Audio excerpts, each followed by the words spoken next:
My name is Leila Ismail. I'm a advice and advocacy worker for Refugee Women of Bristol. I am Noah Sirinjoji. I'm the Organizational Development Officer for the Southwest. I work for Refugee Action on the BASIS project. I've been in post for 8 months, since August 2009. From the beginning, when I got into post, one of the groups that was on the database for the refugee community organizations for the Southwest was the Refugee Women of Bristol. So when I started my work, I called up the different organizations. And Refugee Women of Bristol was one of the first organizations to respond to my calls. In the Drop-in Center, we provide a lot of services. One of them is English classes. We've got 3 English classes with different groups. The first one is level 1, or perhaps lower than that, and that mainly serve for women between 50 to 70 years old. We also got other 2 English classes. We also provide cash in the building. We have art session in the afternoon. We have 2 sewing machines. We provide exercise in the drop-in.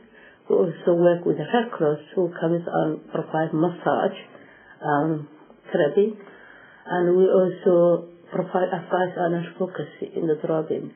We also get other 2 workers apart from the coordinator. We have Kurdish worker and Arabic speaking community worker. We also have other 4 volunteers, not mainly from refugee community. We also have volunteers from English community who work with us as well as refugee community.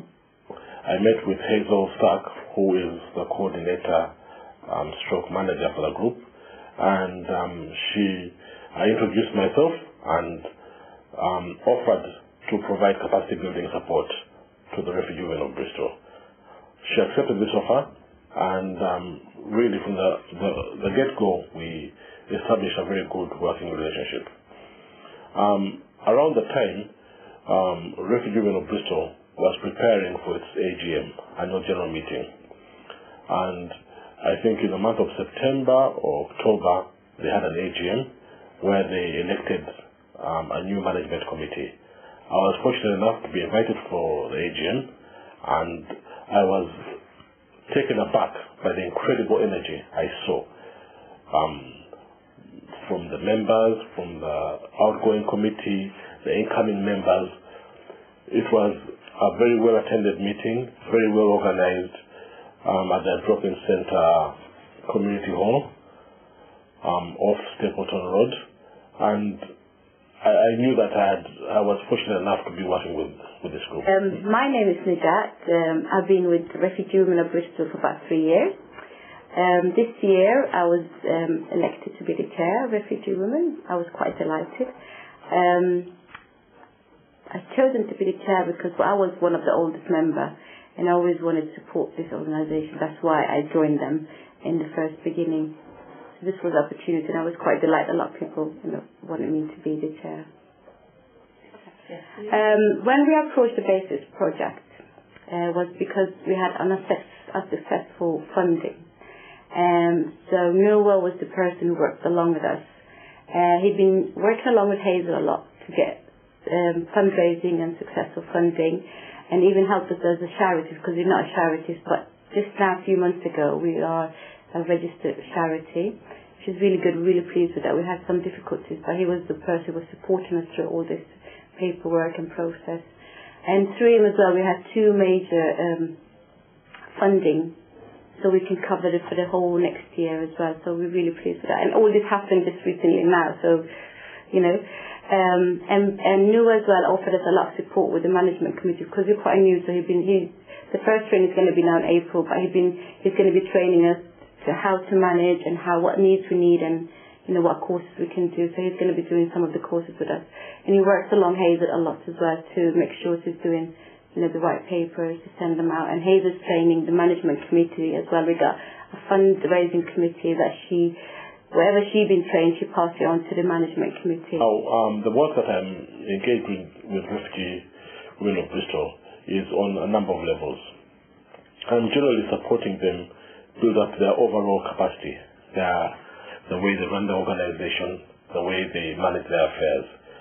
To that end, they've been able to secure charity registration. As of now, Refugee Women of Bristol are now a registered charity from the beginning of this year.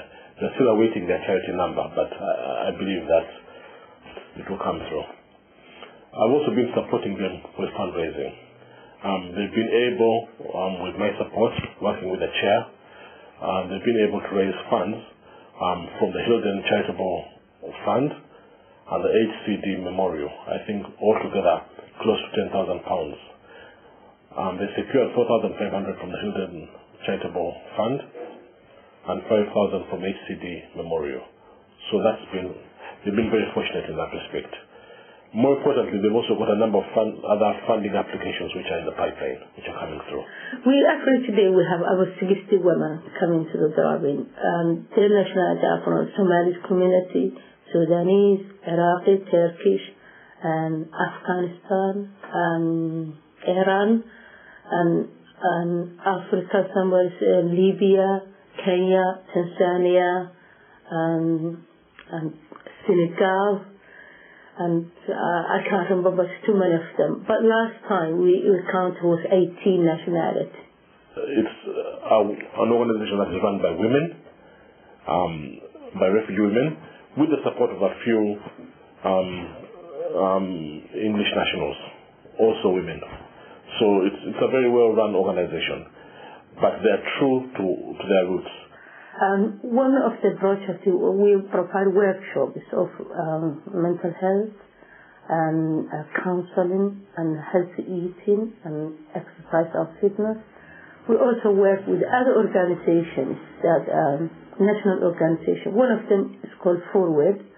Forward is based in London, and they campaign the rights of African women about female genital mutilation and forced and young marriage. One of the work we do, I also work for them part-time.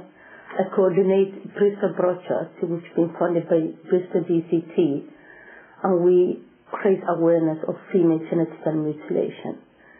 One of the main work I do is to recruit women from refugee women, to train them, and to empower the community to stop practicing of FGM, and also work with the professionals and raise awareness about the illegal issue involved with female genital mutilation.